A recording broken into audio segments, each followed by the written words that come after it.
Muy buenas noches, estimados doctores. Bienvenidos al webinar del día de hoy, el cual trata sobre el rol de una intervención nutricional temprana para apoyar la fuerza muscular y recuperación de funciones. ¿Ok? A continuación, la doctora Mae Moreno Chim, ella es ecuatoriana, estudió en la Universidad Central del Ecuador, donde obtuvo el título de Medicina y Cirugía. Su especialidad en nutrición la estudió en la Universidad San Francisco de Quito, obteniendo así el título de Magíster en Nutrición Humana. Actualmente la doctora Mae es profesora de nutrición deportiva en la Universidad San Francisco de Quito y ejerce su profesión como médico de igual manera. Adelante, doctora, por favor. Buenas noches con todos.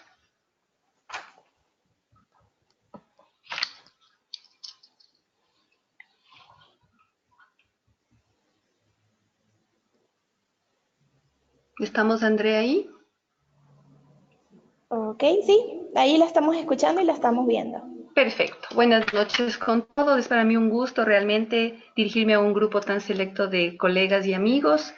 En los capítulos anteriores, con el doctor Bolívar y con Irene, habíamos visto sobre la función muscular y también habíamos visto las formas diagnósticas para sarcopenia.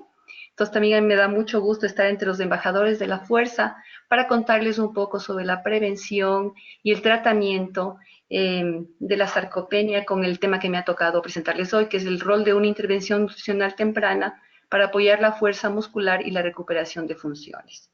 Entonces comencemos la presentación. Respecto a la musculatura, lo que les puedo decir es que es de los órganos más importantes. Actualmente considerado como un órgano, la musculatura nos ayuda a tener fuerza, a tener equilibrio, al balance, ¿sí? Al soporte del cuerpo y lo más importante, a que tengamos independencia. ¿Qué sucede cuando esta musculatura se pierde? Como vemos hacia su lado derecho, tenemos mucho riesgo de enfermar y lo peor, de morir. La sarcopenia, si podemos verlo en esta diapositiva, en la infancia tenemos la mayor ganancia de masa muscular. Realmente en la época de la niñez y de la juventud es una época anabólica, un estado anabólico de crecimiento y construcción de tejidos y por supuesto el tejido muscular. Hacia los 25 años, esta puede ir declinando, pero mínimamente. Pero si a los 40 a 70 años, por cada década de la vida, perdemos un 8% de la masa muscular. Situación que se vuelve crítica hacia los 70 años, porque en esta década de la vida, entre 70 y 80 años, la pérdida puede ascender a un 15%. Según el Grupo Europeo de Estudios sobre la Sarcopenia en el Adulto Mayor, sarcos viene de dos palabras griegas, sarcos, que significa músculo, y penia, pérdida. Estos son los criterios diagnósticos de sarcopenia: la pérdida de la masa muscular, una disminuida fuerza y bajo rendimiento o función muscular. Entonces tenemos tres estadios de la sarcopenia. Como mi tema es de intervención nutricional temprana, yo pienso que es muy importante saber que la sarcopenia tiene tres estadios: la presarcopenia, ¿sí?, que es la disminución de la masa muscular. En este momento podríamos estar actuando con la intervención tanto nutricional como de entrenamiento físico. El segundo estadio, la sarcopenia propiamente dicha, que tiene disminución de la masa muscular y disminución de la fuerza o disminución de la función. Y la sarcopenia severa, que tiene la disminución tanto de la masa, la fuerza como la función. Para recordar un tema que ya nos había comentado Irene, tenemos dos tipos de fibras musculares. Las fibras musculares de tipo 1, que son las rojas, más bien aeróbicas, ¿sí?, de capacidad anaeróbica muy baja, capacidad aeróbica bastante alta, difícilmente se fatiga, con baja fuerza de contracción y velocidad de contracción lenta. Por otro lado tenemos las fibras de tipo 2, que son las blancas, que más bien son rápidas, son anaeróbicas, ¿sí?, se fatigan con mayor facilidad y tienen una fuerza de contracción alta. Aquí el tipo de sustrato va a ser más bien de ATP, fosfocreatina, es decir, sustratos energéticos anaeróbicos. ¿Qué sucede con la sarcopenia? Las fibras que realmente se están afectando con sarcopenia son las fibras tipo 2 o rápidas. En ellas se ha visto varios cambios histoquímicos, bioquímicos, fisiopatológicos y fisiológicos, respecto a su número y tamaño. Disminuyen en número y tamaño, aumenta el infiltrado graso y tejido conjuntivo en estas fibras y se reduce la razón capilar fibra. Esto afecta al aporte de nutrientes que llegan por medio de la circulación hacia la fibra muscular. Por lo tanto, si son las fibras 2 las que están afectando realmente con la sarcopenia, lo que disminuye en el adulto mayor es justamente la velocidad de la marcha y su fuerza. Además, el European Working Group de la sarcopenia en el adulto mayor considera que este es un síndrome geriátrico de etiología multifactorial. Tenemos la sarcopenia primaria, que es más bien la ligada a la edad, mayor pérdida muscular, ¿sí?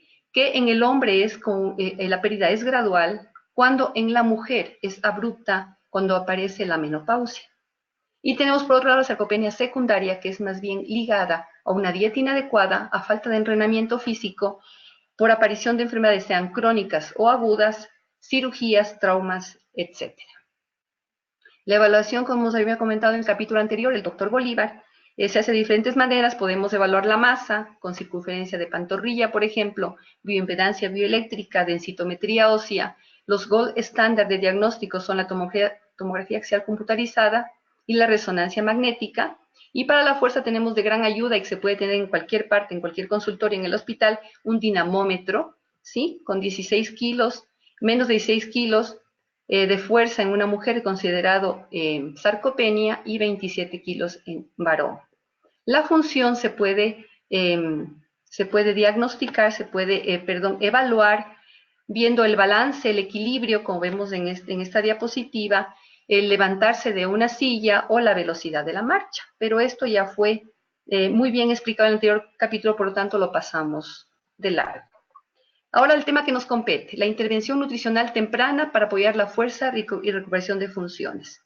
Es un tema realmente muy interesante, muy apasionante, que me encanta porque incluye nutrición y ejercicio. Y realmente cuando quise buscar temprana, me di cuenta que realmente esto sí es temprano. Temprano es que inicia en la niñez, entonces en la edad de la niñez y de la juventud, ¿sí? Es cuanto más estamos en crecimiento y anabolismo, como lo dije anteriormente, y cuando ganamos la mayor cantidad de masa muscular y de fuerza. Si la persona ha ganado la suficiente masa muscular y fuerza y la mantiene durante la adultez, la pérdida muscular durante la vejez, aunque va a ser inevitable, va a ser mínima, como lo pueden ver en el gráfico. Pero aquella persona que justamente en la adultez, hacia los 25 años, hacia los 30 años, deja de ser activa, ¿sí? No come adecuadamente. La pérdida de masa muscular y fuerza puede ser abrupta y puede ser muy significativa en el adulto mayor, siendo esta persona un adulto mayor. Miren el rango de diferencia de la pérdida muscular en la persona activa o no activa, ¿sí? Que se alimenta o no entre estos dos grupos de pacientes. Entonces, ¿cuál es la estrategia más eficaz para el manejo de la sarcopenia? Como muchas cosas en medicina, son las cosas más fáciles de hacer y que muchas veces no las hacemos. Es el ejercicio y la nutrición. El ejercicio principalmente de resistencia, ¿sí? Un entrenamiento de resistencia, de fuerza, y de la nutrición tenemos que realmente rescatar las proteínas de alto valor biológico y entre los aminoácidos importantes, los de cadena ramificada, y de ellos podemos específicamente rescatar la leucina con su metabolito, el alfa, el beta, hidroxibeta metilbutirato, porque están inmersos en lo que es síntesis proteica. Algo bien importante, y pienso que muchos de nosotros trabajamos en nutrición, es importante evaluar el riesgo de una inadecuada nutrición, porque se ha visto que en el adulto mayor el problema es que hay un consumo subóptimo de proteínas. Entonces, ¿cómo evaluamos todo esto? La anamnesis médica ya nos está dando una idea de cómo debe ser tratada la sarcopenia. La sarcopenia debe ser tratada por un equipo multidisciplinario de personas, de profesionales. El médico, la enfermera, la nutricionista, trabajador social, el rehabilitador físico, todos somos importantes al momento de tratar a la persona con sarcopenia. Entonces, ¿cómo hacemos la anamnesis? La anamnesis médica incluye la antropometría. Utilizar el MOS es importante, se lo puede hacer, dura pocos minutos, podemos de ahí tomar la idea de cómo está nutrida esta persona, si hay un riesgo de malnutrición, si es que ha perdido peso los últimos meses, si realmente la enfermedad que está pasando en este momento le ha afectado su ingesta. Es decir, un screening muy cortito nos podría dar información muy valiosa. Y recordar que el MUST lo tenemos que hacer por lo menos un día a la semana si el paciente está hospitalizado. Una buena evaluación clínica, datos bioquímicos que nos ayuden con diagnósticos y, por supuesto, vamos a evaluar, que ya sabemos eso y somos ya más expertos desde la última charla, la evaluación de la masa, fuerza y función. La anamnesis social toma una gran relevancia porque se ha visto que cada 5 años de envejecimiento el consumo de calorías se reduce significativamente y muchas veces está ligado a variables sociales como son la inequidad. Ahora miren cómo el Estado, por ejemplo, debe a nuestros jubilados, les debe pensiones completas. Entonces, ¿con qué dinero van a comprar su dieta perfecta? ¿Sí? Las desventajas socioeconómicas van a afectar la alimentación no solo de los jubilados, de todas las personas. La situación geográfica va a afectar, porque si es en una zona rural donde el lugar donde vamos a comprar los alimentos es muy lejana y es una persona que ya tiene sarcopenia, tiene tal vez un mal estado nutricional y no es tan fácil llegar a este lugar de accesos de alimentos. Tenemos que ver la seguridad, la gente con seguridad social va a tener un beneficio para las personas que no tienen seguridad social, ¿sí? Respecto a su salud, respecto a una pensión mensual. Patrones alimentarios, tenemos que saber sobre si esta persona vive solo o sola, si ella misma compra sus alimentos, si él mismo prepara sus alimentos. Son cosas sociales que deberíamos saber para ayudar de la mejor manera a nuestros pacientes.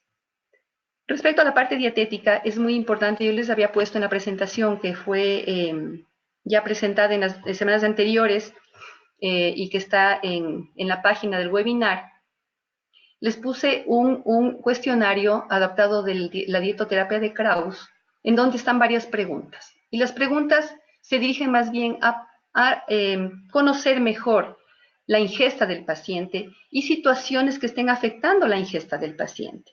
Por ejemplo, si tiene un disminuido apetito, si tiene anorexia que está asociada al consumo de medicamentos. Los pacientes adultos mayores a veces toman 3, 4, 10 medicamentos que afectan a su ingesta. Problemas de masticación, una mala higiene bucal, una mala salud bucal. Muchas veces de querer poner una placa en una encía atrófica que ya no sostiene ni la placa, la falta de dientes, de muelas, ¿sí? Pueden causar problemas, por supuesto, de alimentación. Problemas de la deglución, sí, principalmente por falta de saliva, ¿sí? Falta de hidratación, que causa, la primera parte de la digestión comienza en la boca, recordémoslo, ¿sí? Y el problema de masticar y hidratar estos alimentos y luego deglutirlos con facilidad. Si cumple o no las porciones recomendadas y si tiene síntomas gastrointestinales que afectan su digestión. Que no comen tal o cual cosa porque les da gases, porque les produce gastritis, porque les produce dolor. El recordatorio de 24 horas siempre va a ser una herramienta muy importante para saber sobre la ingesta habitual de este individuo. Súper importante porque podemos ver específicamente si la comida es apta o suficiente en calorías y podemos chequear si es que hay alguna deficiencia de un nutriente en particular. En este momento nos interesa mucho saber si el macronutriente proteína está consumida en la cantidad adecuada. Entonces, lo que vemos en un recordatorio de 24 horas es a qué hora comió, en qué cantidad, en medidas caseras lo hizo. Entonces, realmente es importante para conocer, ¿sí? La ingesta de 24 horas es una información muy importante. Lo dice Urtiaga en este artículo que es de una investigación sobre cómo podemos evaluar en mejor manera la ingesta del paciente.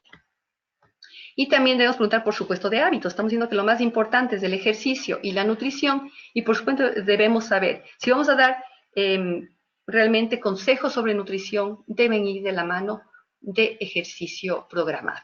Entonces, saber si hace actividades, si tal vez vive en la zona rural o en el mismo Quito, pero con un jardín, o sea, qué tipo de actividad realiza diariamente. Si cuenta pasos, o sea, ahora la gente está sobreinformada, a veces cuentan pasos, tienen un app en el teléfono, si realiza ejercicio y asiste a un gimnasio, son cosas que nos van a realmente a dar una información valiosa al momento de recomendar al paciente. La dieta es sumamente importante, por lo tanto, hay 3 parámetros que tenemos que tomar en cuenta. La dieta tiene que ser completa en calorías, debe ser suficiente en macro y micronutrientes y adecuada al estado de salud o enfermedad del paciente. Y en este caso también a la edad. He visto algunos autores leyendo algunos artículos científicos y lo que me gustó más es la recomendación de Rendón y Osuna en su artículo sobre el papel de la nutrición en la prevención y manejo de sarcopenia en el adulto mayor y recomienda de 24 a 36 kilocalorías por kilogramo de peso corporal. ¿Sí? Pero también nunca pasa de moda Harris Benedict, podemos usar Harris Benedict y utilizar los factores de actividad de acuerdo al tipo de actividad que realiza y si están encamados o no. Esta es la recomendación para un adulto de proteínas, 0.8 gramos por kilogramo día, pero se ha visto en estudios científicos que el 40% de los adultos mayores consumen una ingesta menor a 0.8, cuando la ingesta del adulto mayor excede esta recomendación. Es decir, no es de 0.8, es de 1 a 1.2 gramos kilogramo día en un adulto mayor saludable, y en aquel adulto mayor con malnutrición o sarcopenia aumenta incluso a 1.2 hasta 1.5 gramos por kilogramo día. Entonces lo que se está viendo es que la ingesta de proteína es insuficiente en el adulto mayor.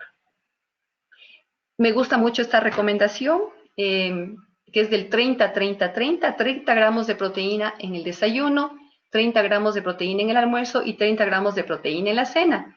Realmente se ha visto que si tienes los 30 gramos de proteína en cada una de las comidas, hay una estimulación porque hay un anabolismo, porque hay sustrato, ¿sí?, de la síntesis proteica. Hay un balance de nitrógeno positivo sin repercusión en la función renal, algo muy importante que nos recalca Rendón y Osuna en su revisión de artículos científicos. Algo muy importante es saber que siempre que nosotros hemos comido, entre 0 a 4 horas, tenemos un momento de anabolismo inducido por la insulina. Entonces, tenemos síntesis de estos sustratos energéticos obtenidos en la alimentación. Pero, ¿qué sucede con aquel paciente que, por ejemplo, le levantamos a las 6 de la mañana en el hospital y decimos, muy bien, tienes que ir en ayunas a un proceso diagnóstico, a una tomografía, a un eco abdominal, a una endoscopía? Entonces tiene que ir en NPO y el examen va a ser a las 10 de la mañana. Ya son 4 horas. El examen fue realizado y el paciente llega nuevamente a su cama, ¿sí?, después de no haber comido 6, 8 horas. Entonces, realmente, ¿qué hace el organismo?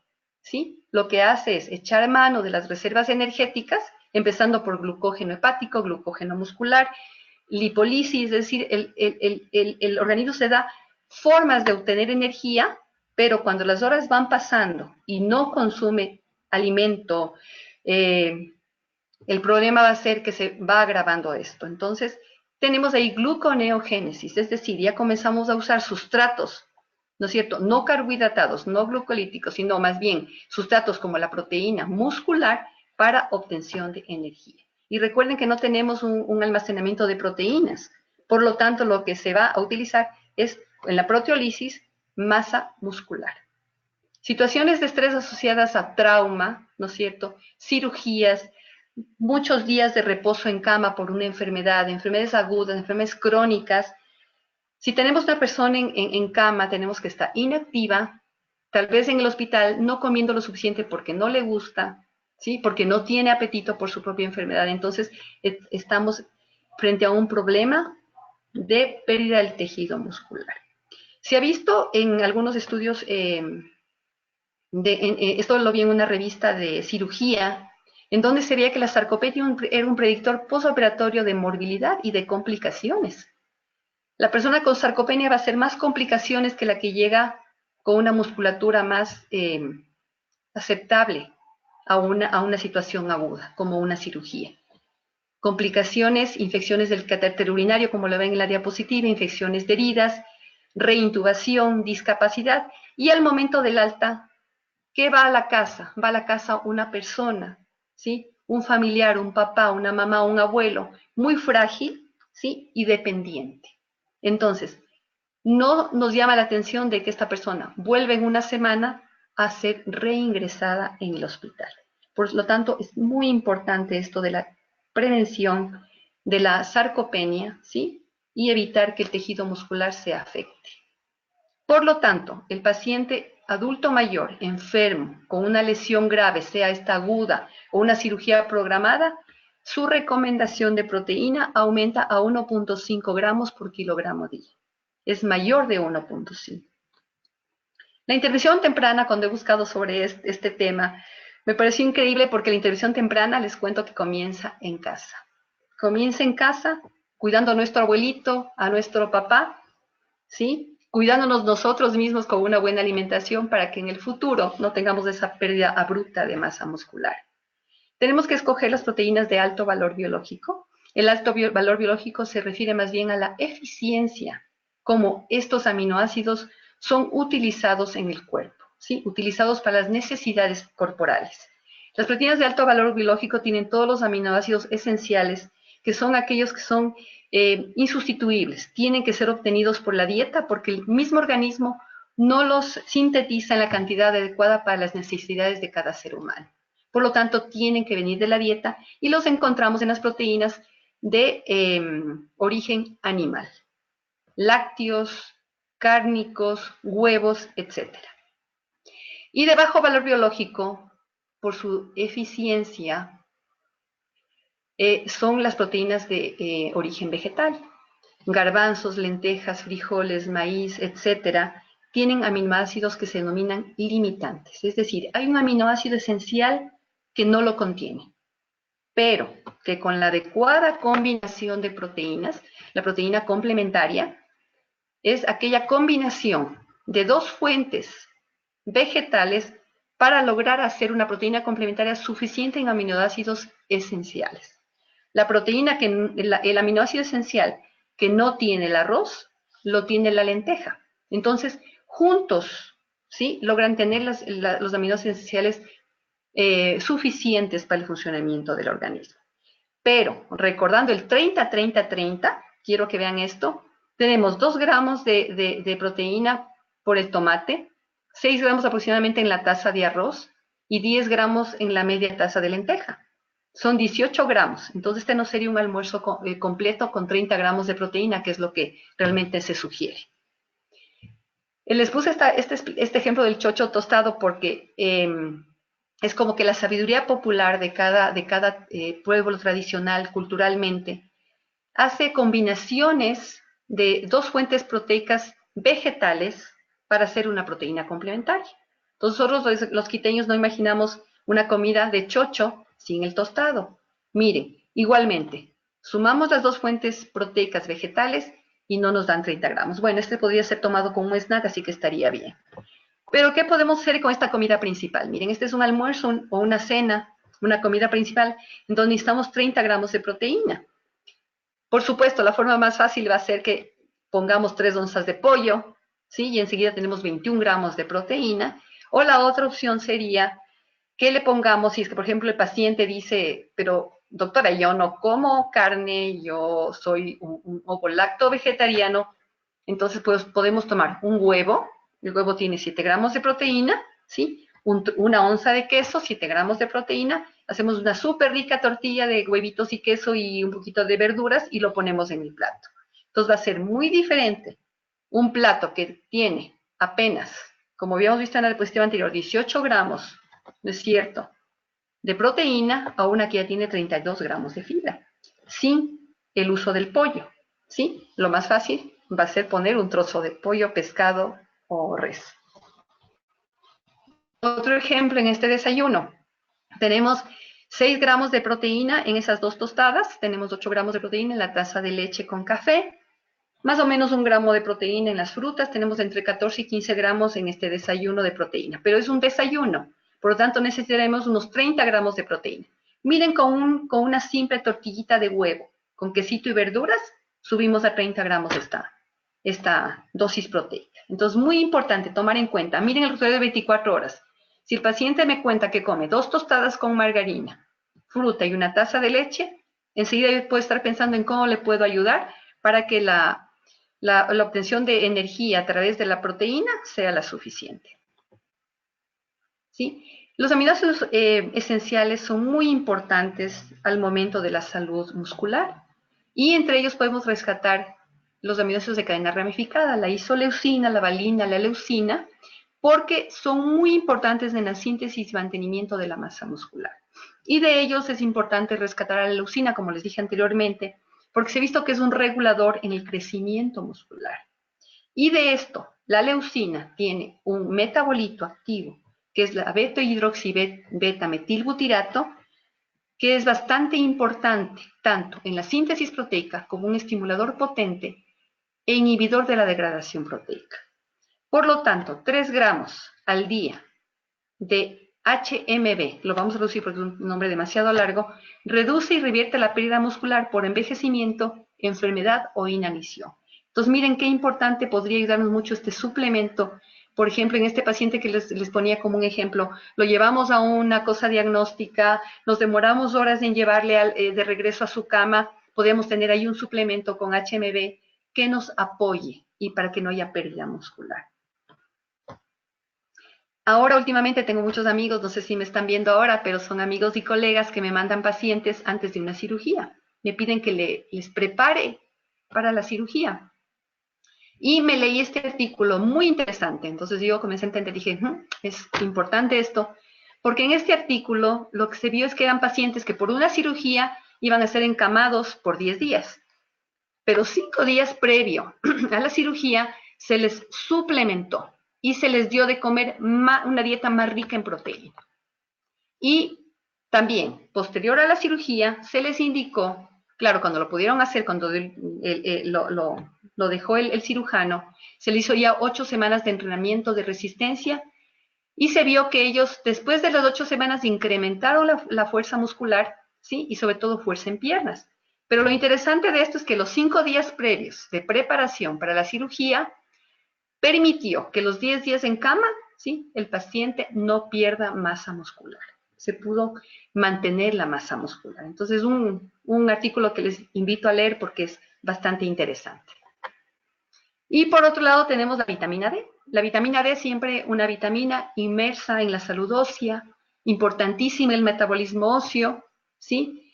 Pero ahora la novedad es que los niveles bajos de vitamina D se están asociando con sarcopenia, además de que con osteopenia y osteoporosis, que todos lo sabemos. Dar alimentos, ¿no es cierto? Recibir sol todos los días, podemos caminar en el sol, ¿no es cierto? Recibir 10 minutitos de sol y consumir alimentos adecuados, entre 800 a 1000 unidades internacionales de vitamina D, mejora la morfología de la fibra muscular y su función, aumentando la fuerza muscular y, lo más importante, evitando caídas, ¿sí? Evitando las fracturas. Además, recuerden que un músculo fuerte alrededor del hueso, por la gravedad, también protege el hueso. Entonces, simplemente no tenemos que tener miedo a los suplementos. Cuando la dieta, ¿no es cierto?, no cubre las necesidades, ¿sí?, de ese aporte proteico incrementado en el paciente, tenemos que echar mano a los suplementos. Tomémoslos en cuenta. Así evitamos la pérdida de la masa muscular. Por supuesto, deben ser suplementos altos en proteínas, ¿sí?, y que contengan HMB, porque así evitamos los efectos anabólicos de una enfermedad. Se vio en este estudio, que también les invito a que se lo lean, por favor, que tomar este suplemento en épocas tempranas, es decir, en el momento, por ejemplo, del ingreso al hospital o previo a una cirugía, disminuye las complicaciones, disminuye los días de estancia hospitalaria, reduce la readmisión hospitalaria. Se ve además un aumento de la fuerza, mejoran peso muscular e incrementa la masa muscular. Todos los que me conocen y me están viendo ahora saben que me encanta, soy una enamorada del ejercicio, entonces por supuesto teníamos que hablar de ejercicio.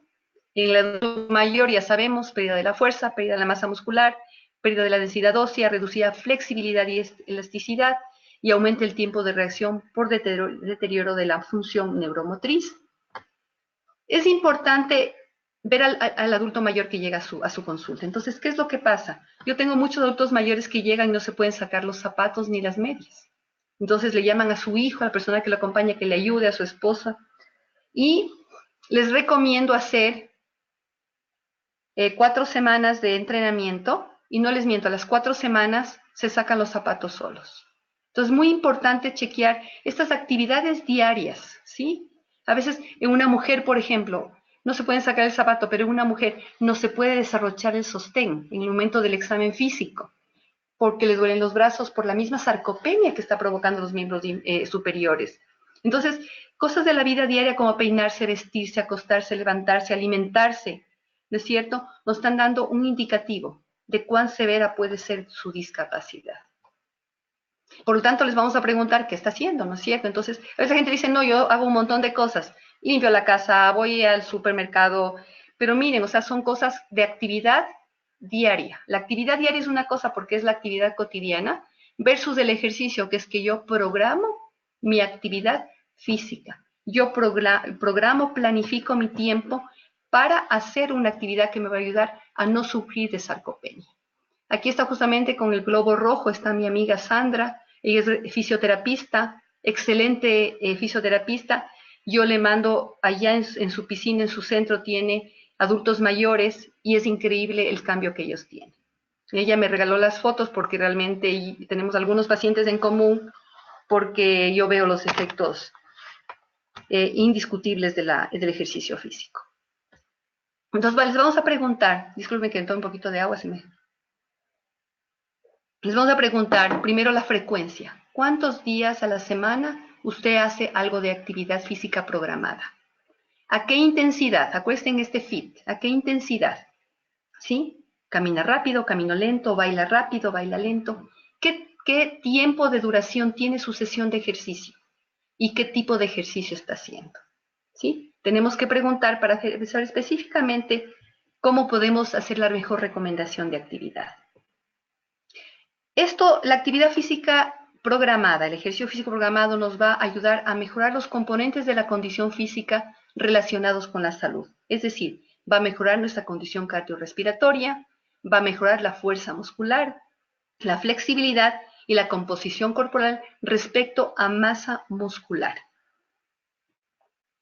Igualmente, componentes de la condición física relacionados a destrezas son tan importantes en el adulto mayor. Entonces, mientras mantenemos ejercitados, activos, la agilidad va a ser la misma. Vamos a tener gran agilidad, una mejor coordinación, un mejor balance y el tiempo de reacción a cualquier dificultad. Una persona que hace ejercicio físico, come adecuadamente, va a tener una mejor reacción al momento de una caída. ¿Sí? Entonces es importantísimo que nos mantengamos ágiles para tener todos estos beneficios. Ahora, estamos hablando de adultos mayores, por lo tanto es importantísimo tamizar y evaluar ante qué paciente estamos delante. Entonces, para tener una luz verde para la prescripción de la actividad física, podemos ir a herramientas muy fáciles como este PARQ. El PARQ es un cuestionario de preguntas que sí les envié en la presentación y que lo pueden ver, y son preguntas que pueden ser en el consultorio, se pueden hacer en un gimnasio, sobre algún tipo de problema que se tenga a nivel pulmonar, articular, cardíaco. Si las preguntas del PARQ son todas negativas, se podría directamente prescribir ejercicio. También la idea de evaluar y tamizar es ver si hay contraindicaciones, porque no es que soy diabético y mañana puedo hacer ejercicio. Tenemos que ver cómo está la glucosa, que esté controlada, que sean unos niveles de glicemia en los cuales no vaya a haber un problema, ¿sí? Es decir, ver las contraindicaciones, una hipertensión no controlada, es decir, todo eso nos va a ayudar a que hagamos una prescripción sin eventos desafortunados para el paciente.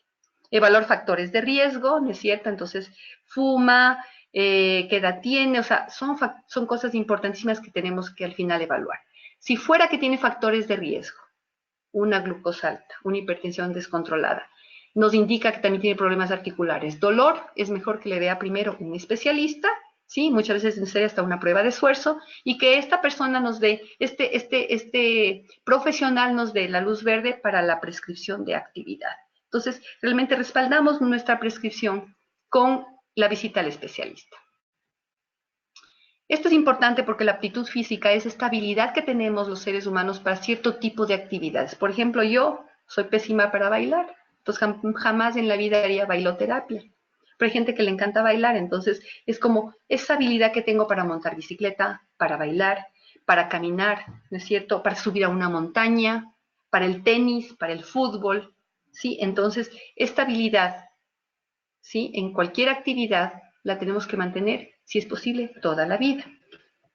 Esto significa el principio de individualidad. Yo no puedo decir a todo el mundo que haga lo mismo, es decir, tienen que ser algo que le haga tan feliz que lo hace siempre, lo hace todos los días con felicidad, ¿sí? Y debe ser muy específico. Entonces, ¿cómo le puedo ayudar de mejor manera para que mejore su fuerza en piernas? Perdón, o mejore su fuerza en brazos. Es muy importante esto. Al momento de recomendar ejercicio, es importante que sepan que en la sesión de entrenamiento, perdón, tenemos tres cosas. El calentamiento hay que preparar, el adulto mayor tiene que preparar el cuerpo para iniciar el trabajo físico. De allí viene la sesión de ejercicio propiamente dicho. Y después debe enfriar para poder regresar a su casa. Estas son cosas muy importantes. Otra cosa importante es la nutrición. No puede ser que la persona adulta mayor haga ejercicio en ayunas. Cena a las 8 de la noche y se levanta a caminar a las 6 de la mañana. Imposible. Estamos hablando justamente de gluconeogénesis, de proteólisis y de desgaste del tejido muscular, de masa muscular. Por favor, la persona tiene que comer antes del ejercicio, ¿sí? Y después del ejercicio.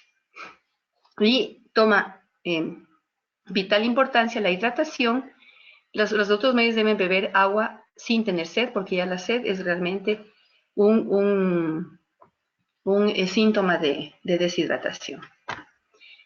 La actividad física, yo he revisado las recomendaciones del American College of Sport Medicine y ellos recomiendan actividad aeróbica moderada, 30 minutos, 5 o más días a la semana.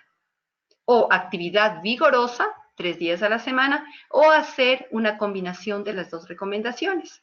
Puede ser, por ejemplo, yo les digo a las personas que hagan intervalos, si les gusta caminar, por supuesto, en donde caminan rápido y cuando se cansan caminan despacio. No es correr, es caminar.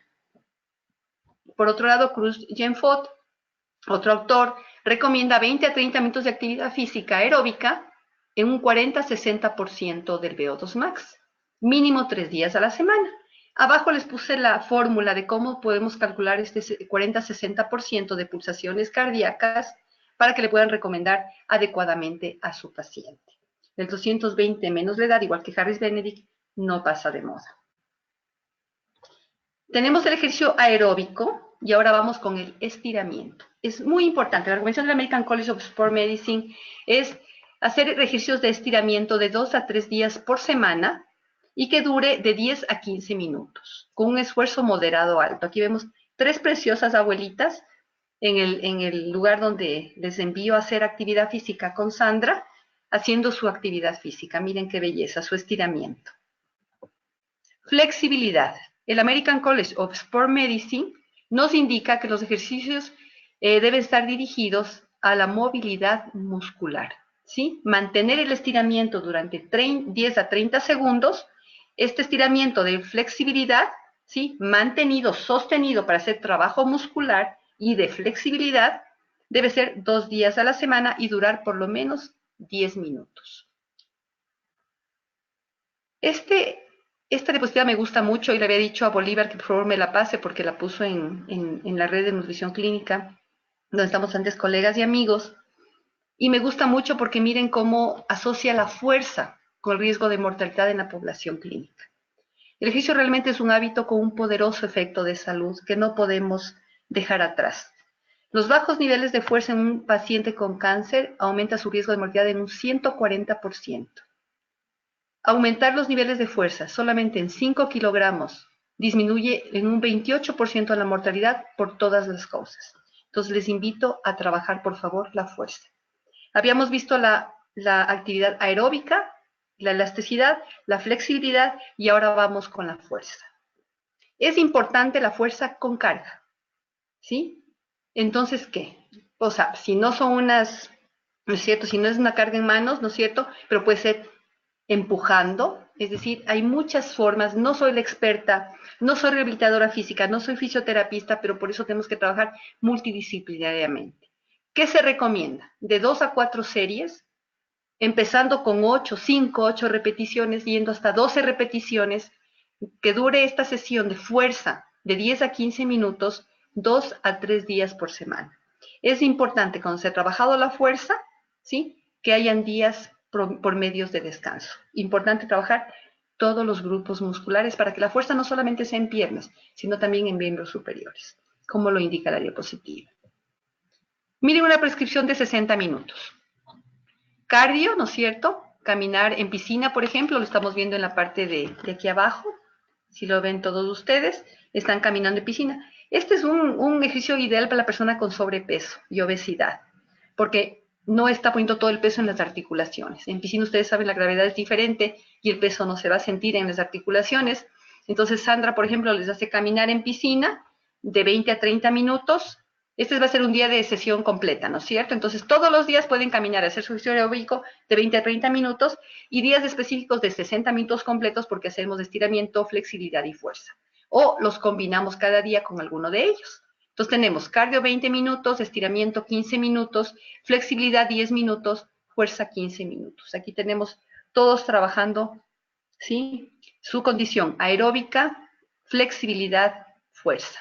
Todo esto les ayuda con la coordinación y les ayuda a ser lo más importante, miren, independientes. Les juro, todos los pacientes me dicen, doctora, mire, me saqué los zapatos solos. Es maravilloso cuando les escucho decir eso. Y por otro lado están los pacientes hospitalizados, ¿no es cierto? Esto vamos a ver, este es un muy interesante estudio porque se vio que un joven saludable con 28 días de inactividad pierde 1 libra de músculo.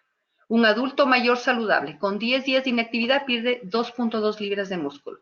Pero un adulto mayor enfermo y hospitalizado pierde hasta 2.2 libras de músculo, pero cada 3 días. Súper importante, por lo tanto, evaluar la musculatura, evaluar el peso del paciente, ¿sí?, la masa, la fuerza, la función, por lo menos un día por semana en paciente hospitalizado. Y por otra parte, otra vez, el trabajo de rehabilitador físico, ¿sí? Ahí tenemos que estar la nutrición, el médico, ¿no es cierto?, la médico, el rehabilitador, la fisioterapista, ayudando, ¿no es cierto?, con la movilización temprana. La recuperación física de los pacientes es importante porque evita el síndrome de fragilidad muscular y es una terapia que se ha visto que es muy eficaz y segura para reducir complicaciones. Además, si el paciente se mantiene con rehabilitación, puede disminuir la estancia en el área hospitalaria y ayuda a que en el momento del alta no haya fragilidad ni dependencia.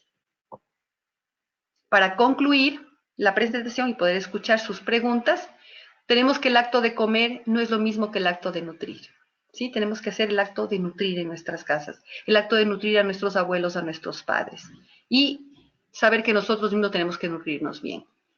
Por lo tanto, tenemos que informar adecuadamente. Nosotros somos los facilitadores que vamos a educar al paciente, ¿sí? Siempre vamos a respetar los hábitos, la cultura, las tradiciones. Si es Semana Santa y los viernes no quiere consumir proteína de origen animal, porque no la consuma. Vamos a darle la condición, ¿sí? Le vamos a hacer un cambio, una combinación perfecta para que también esto cuide sus tradiciones.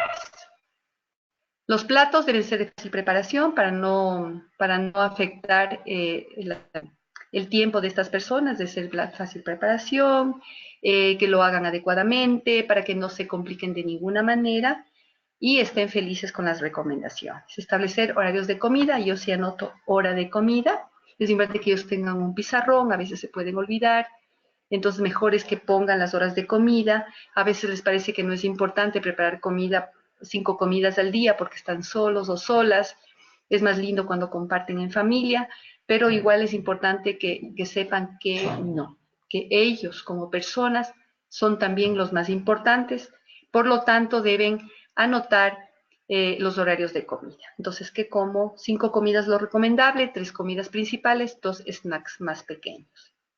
Seleccionar alimentos con alto valor nutricional, lo habíamos hablado, proteínas de alto valor biológico.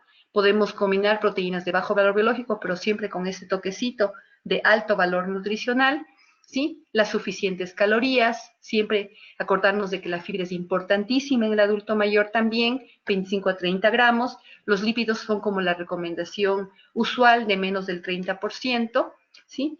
Y recordar que una buena alimentación, una dieta variada, balanceada, moderada en sal, moderada en grasas, nos va a ayudar a que tengamos todos los grupos de alimentos presentes, nos va a ayudar a que tengamos todos los micronutrientes presentes en nuestra alimentación. Evitar las comidas copiosas, sobre todo por la noche, por los síntomas gastrointestinales que estos podrían suceder. Si es que comen una comida más copiosa, que por favor caminen, se den una vueltita, no duerman inmediatamente. Importantísimo hidratarse adecuadamente. Recuerden que esto ayuda a mojar mejor los alimentos, a tener más saliva, a deglutir de mejor manera los alimentos, mejoramos la digestión. Y, por supuesto, importantísimo el ejercicio. Realizar actividad física programada nos ayuda a mejorar, ¿sí? A rehabilitarnos de mejor manera junto con una nutrición adecuada. Les quiero agradecer y estoy atenta a todas sus preguntas. Muchas gracias.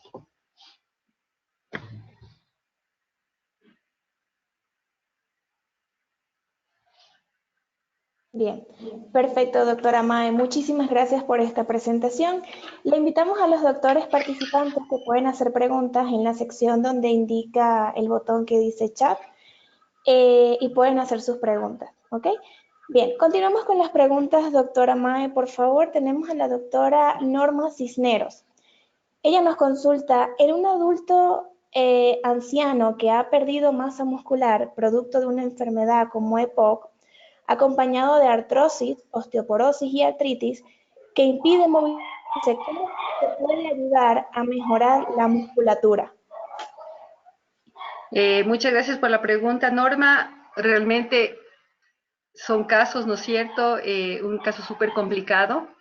Entonces, lo que se puede es lo que había dicho al principio, trabajar multidisciplinariamente. Pienso que esto sería un caso para discutirlo entre todos, el médico tratante, el rehabilitador físico, el traumatólogo, la nutricionista, la enfermera. En realidad es un tratamiento que se debe hacer multidisciplinariamente. Entonces, la idea sería, realmente yo pienso que es una persona que necesita suplementación por el EPOC, un tipo de suplemento especial, ¿sí? Con el que contamos en el mercado. Por supuesto, rehabilitación física y pulmonar. Entonces, creo que es un paciente en realidad grave que no hay que olvidarlo. O sea, hay que, en primer lugar, evaluarlo nutricionalmente, ¿sí? Evaluarlo cada semana, que la evaluación sea continua, y creo que es una discusión de un foro médico.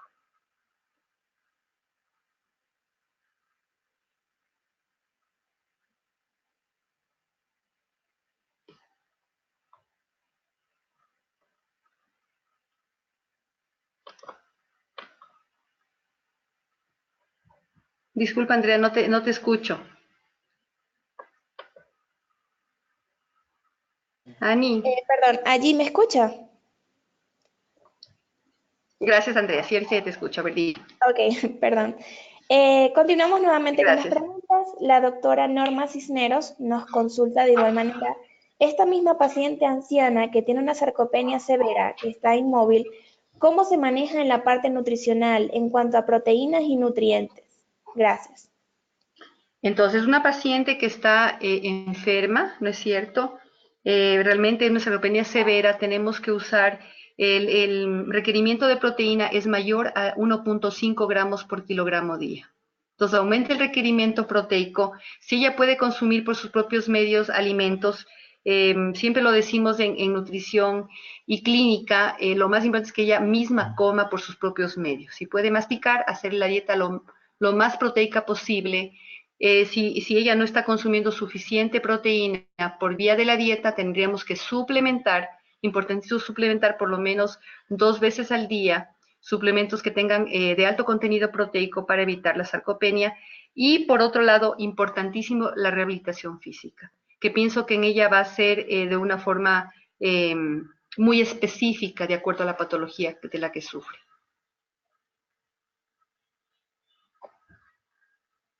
Continuamos, por favor, con otra pregunta de la doctora Miriam Lindao. ¿Cuántos gramos de proteína por kilogramo de peso necesita un adulto mayor? Si el adulto mayor es saludable, entre 1 a 1,5. Si el adulto ya tiene malnutrición o sarcopenia de 1,2 a 1,5 gramos por kilogramo día, esto de 1,2 a 1,5 te da una seguridad de no afectar su función renal. Y si está enfermo, el caso que nos contaba Norma, la recomendación de un adulto mayor, enfermo, en cirugía, por un trauma, etcétera, la recomendación es mayor de 1,5. Bien, doctora, muchas gracias. Continuamos con la doctora Paola Arrieta. Ella nos comenta, buenas noches con todos. En caso de tener un paciente con un debut diabético recientemente, ¿debería realizarse una prueba de esfuerzo previo a iniciar ejercicios? Claro que sí. Sí, entonces si está debutando la diabetes, tenemos que respaldar la prescripción. Entonces ver primero que los niveles de glucosa estén normalizados, ¿sí? Porque si está descontrolado no podemos iniciar un plan de actividad.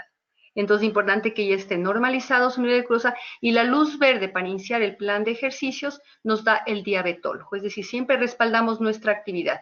Si el diabetólogo cree necesario, sí, hacer una prueba de esfuerzo, tiene que estar ya preparada esta paciente para hacer una prueba de esfuerzo, porque en unos con niveles de glucosa descontrolados no es aconsejable realizar actividad física planificada. Bien, doctora, continuamos por favor. El doctor Julio Boyain nos dice, ¿no es recomendable entonces, por ejemplo, levantarse 5:30 de la mañana y realizar ejercicios por 30 minutos y luego desayunar? El doctor, si me está hablando de una persona adulta mayor, lo mejor es no hacerlo. Tiene que consumir alimentos. Si es que va a consumir alimentos sólidos, por lo menos una hora antes de empezar el ejercicio. Si va a consumir alimentos líquidos, puede ser hasta 30 minutos antes de empezar el ejercicio. Entonces, tomarse solamente, por ejemplo, un yogurt y salir a hacer su ejercicio 30 minutos estaría perfecto. Pero no es aconsejable que lo haga en ayuno con la cena de la noche anterior, porque ya tenemos casi 8, 10, 12 horas de sueño con ayuno y vamos a hacer ejercicio físico sin haber comido nada. Entonces podemos comer una comida pequeña, a veces comen un banano, un yogur, un batido, un jugo, es decir, cada persona tiene que buscar cuál es la mejor comida pre-ejercicio para cada uno. Es lo que te puedo decir, y es importantísimo, eso sí, comer antes algo más simple y después el desayuno completo, porque la fibra muscular entra en anabolismo post-actividad. Bien, doctora. Continuamos, por favor. La doctora Karina Andrade. En el caso de pacientes adultos menores con apetencia reducida, aconseja el consumo de un suplemento nutricional como reemplazo a la comida pre-ejercicio. Sí podría ser, sí se puede utilizar un suplemento. Si a la persona le queda bien el suplemento pre-ejercicio, que lo haga. Lo importante es no dejar de comer antes del ejercicio. El suplemento sí tiene una buena digestibilidad, por supuesto lo puede hacer, tiene que probarlo. Lo que sí, el suplemento nunca debe reemplazar a la comida. Bien, perfecto, doctora. Continuamos, por favor. Aquí hay una corrección de la doctora Karina Andrade. Ella dice, perdón, era adultos mayores. Entonces, bueno, ya se respondió. Ok, continuamos. La doctora Adriana Morales. Ok. Dice, buenas noches, pacientes con problemas de tiroides que tienden a perder masa muscular. ¿Cómo abordamos para que no llegue a tener sarcopenia en un futuro? Tomando en cuenta que hay pacientes de 25 años ya con problemas de tiroides. Sí, así es. El problema de tiroides es muy frecuente en nuestro país, y realmente yo hablo con muchos pacientes que tienen, entonces es como su típica justificación. Me dicen, doctora, yo soy hipotiroidea, yo no bajo fácil de peso, pero miren, una cosa muy interesante que me ha pasado es que con el ejercicio físico y la adecuada nutrición, podemos ayudar a que el metabolismo se acelere. El metabolismo es mucho mejor en el paciente hipotiroideo, ¿sí? Cuando hacemos actividad física programada. Esto le va a ayudar a evitar su sarcopenia. Entonces, siempre la actividad física y una adecuada nutrición va a ser importantísimos en el paciente hiper o hipotiroideo. Perfecto, doctora, muchísimas gracias. Continuamos, por favor, el doctor Julio Follán nuevamente. Nos consulta, ¿artrosis bilateral de rodilla se beneficiaría con la terapia de piscina? Sí, sí, doctor. La terapia de piscina, aunque yo no soy la rehabilitadora física, pero los pacientes que tienen problemas de rodilla los hemos mandado a la rehabilitación física con el experto, porque realmente yo no soy la rehabilitadora realmente, entonces yo lo que mando es a que le valoren y ver si puede ayudarse con este tipo de terapia. Y realmente he tenido excelentes resultados. La gente realmente te agradece cuando tú le recomiendas hacer el ejercicio. Hacer el estiramiento o la flexibilidad, les ayuda mucho el movimiento en piscina para el dolor, porque inclusive el agua fresca les desinflama y no ponen todo el peso en las rodillas. Entonces, pienso que es importantísimo en todas las personas no dejar de moverse. Por favor, no debemos dejar de movernos ni permitir que el paciente lo haga. Perfecto, doctora Mae. Continuamos, por favor. La doctora Caterine Orbe. ¿Cómo manejar la suplementación y dieta en pacientes que no pueden hacer ejercicio por cualquiera que fuese la razón?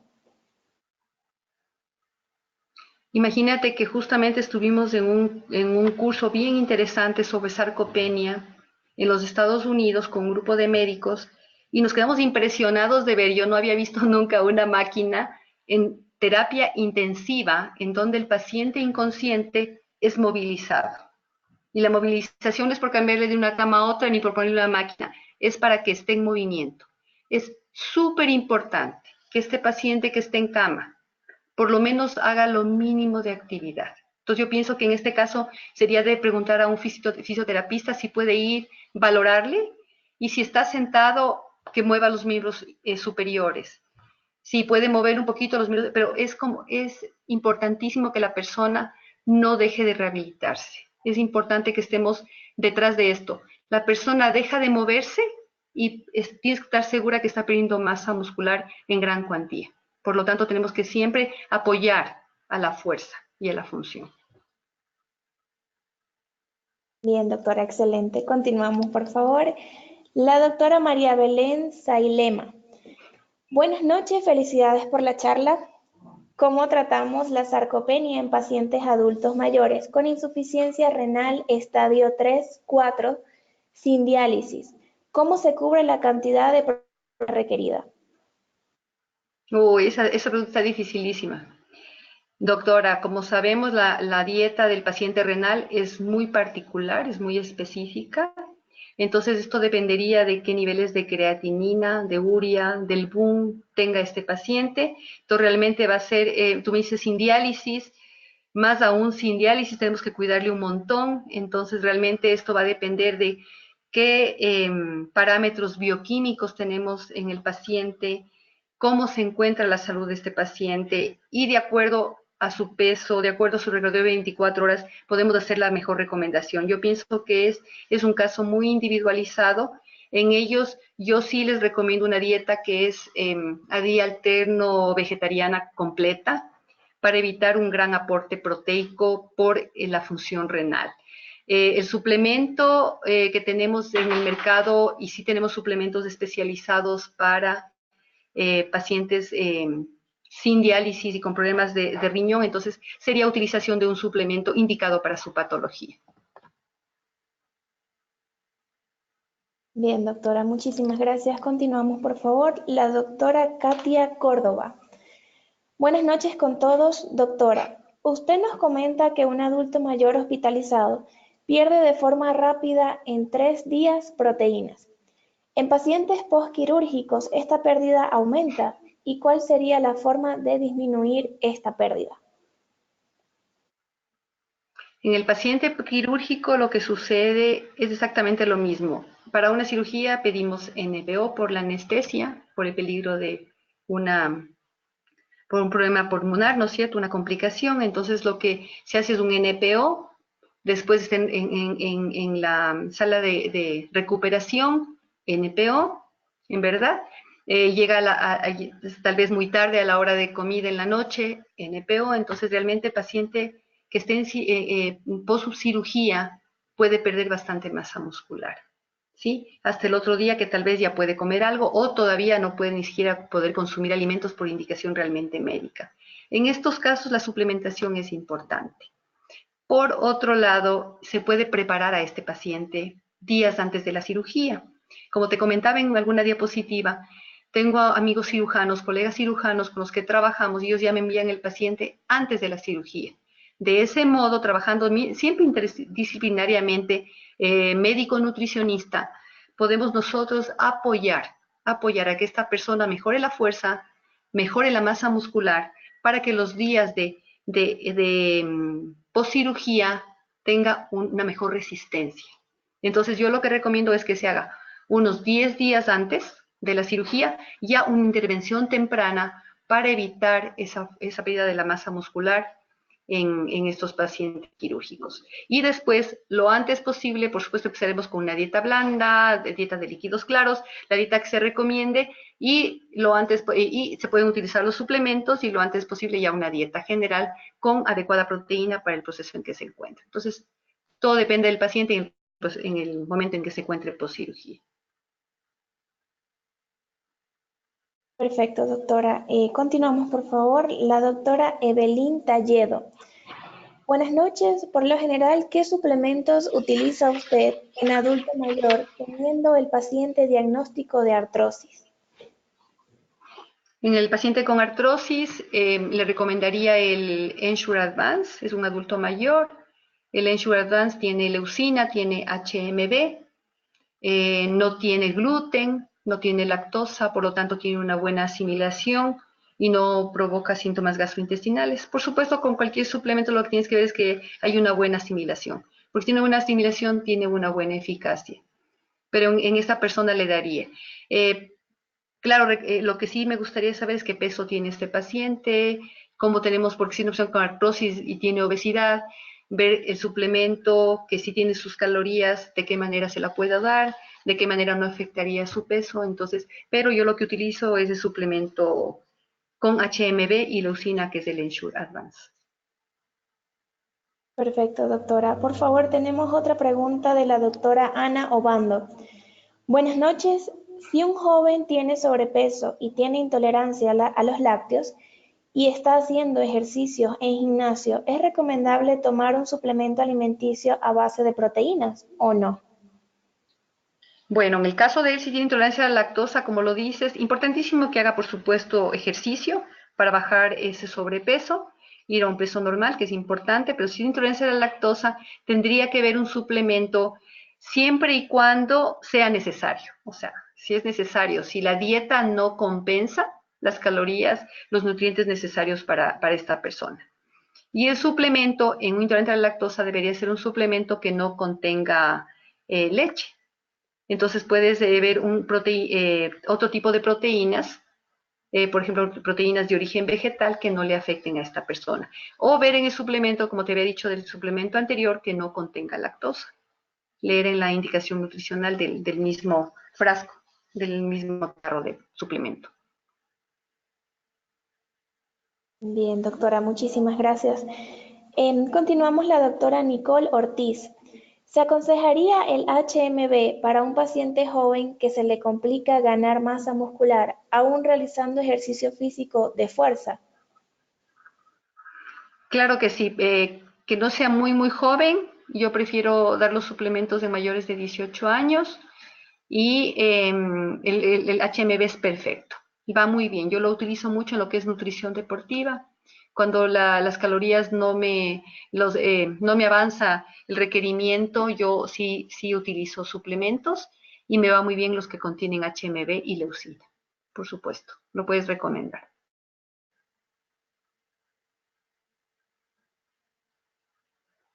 Bien, doctora. Continuamos, por favor, la doctora Irene Villasís. Si un paciente con cáncer que se vaya a someter a radioterapias con una musculatura disminuida, ¿es posible que consuma un suplemento antes o después de recibir la radioterapia o es necesario ambas? Yo diría ambas, doctora. Debe ser antes y después, porque como sabemos, antes lo preparamos para el estrés que va a tener por la terapia. Luego vamos a tener tal vez síntomas gastrointestinales de molestias por el tratamiento. Entonces también va a estar bien que lo apoyemos después, tanto con la nutrición general como con la nutrición con suplementos, antes y después.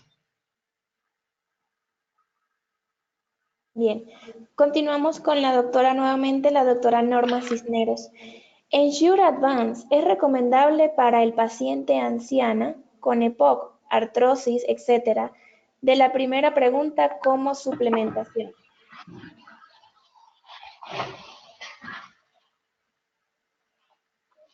En el paciente con EPOC, yo diría que hay que evaluar al paciente, o sea, sería mejor, no me quiero lanzar a suplementar así fácilmente cuando es una persona tan complicada. Yo pienso que realmente ella, como te dije, Norma, al principio, pienso que ella sí es para sentarse con el médico, neumólogo, la nutricionista y todos sacar una conclusión de qué se le puede, cómo se le puede ayudar. Pensaría que hay también suplementos para EPOC, hay suplementos especializados para enfermo pulmonar que podríamos utilizarlos, pero sería de ver realmente el cuadro completo de la paciente. A mí me gustaría saber más sobre ella para poderte ayudar de la mejor manera.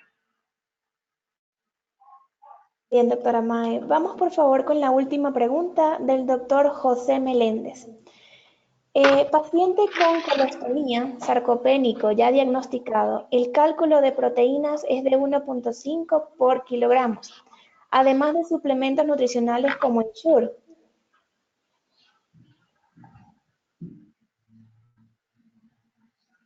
Disculpa, Andrea, no te escuché, se cortó la pregunta. ¿Me puedes volver a repetir? Sí, claro que sí. Vamos con la última pregunta del doctor José Meléndez. Un paciente con colostomía, sarcopénico ya diagnosticado, el cálculo de proteínas es de 1,5 por kilogramo, además de suplementos nutricionales como Ensure.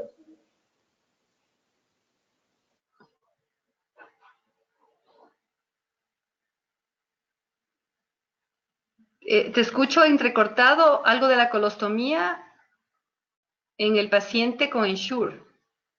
El Ensure Advance se puede utilizar, o el Ensure que no es Advance, se lo puede utilizar tanto por vía oral como por vía enteral. Entonces, se lo podría utilizar, pero en realidad no escucho, está entrecortada la pregunta, Andrea.